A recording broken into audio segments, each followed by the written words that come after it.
Old soul. Can you hear me? I remember being reborn 1,000 times, in the between times, and at the very start and end of life. The memories are strong.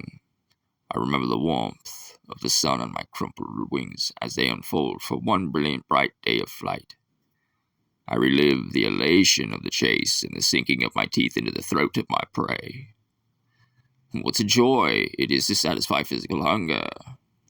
I recall the agony of being prey, because of course all things must balance out in the end.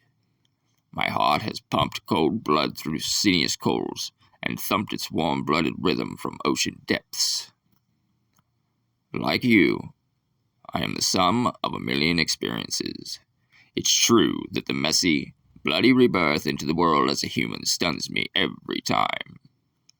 The shock of union as soul rejoins body, the violent expulsion through the birth canal, the startling sensation of air on skin, after an age of ethical floating, the instinctive gasp that first mortal well, and so it begins again, and I'm here at the start of a new life.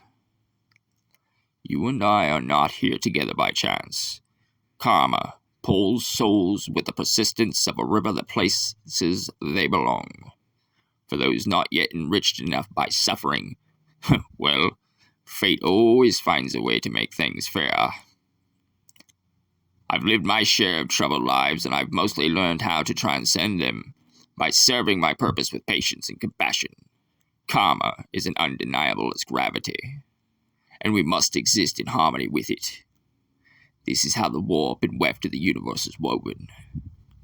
When it was time to begin again, I was drawn to my mother over all others. What pattern has been set out for us I cannot yet say.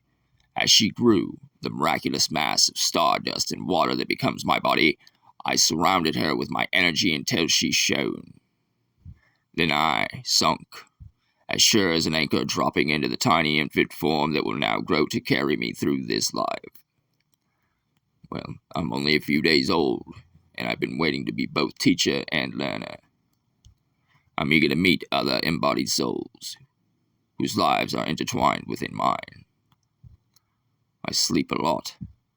I dream of the colored currents of bliss in the supernatural soup from which we come. I wake, and the ancient sensation of my hunger drives my little body into a rage.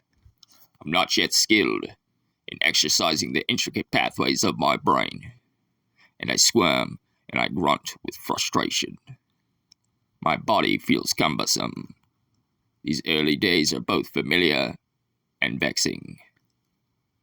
As I remember the restrictions and the pleasures of my flesh, my new senses thrill at the smell and the sound of my mother as she comforts me.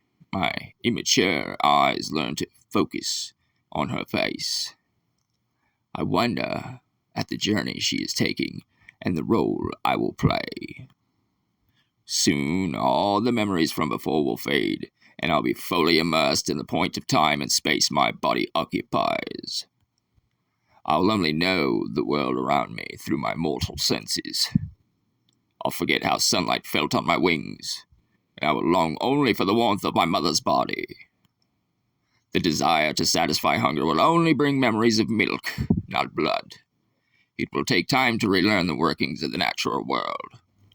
I'll have a simple, finite sense of self. I'll no longer know where my body becomes soul, and where my soul becomes eternity.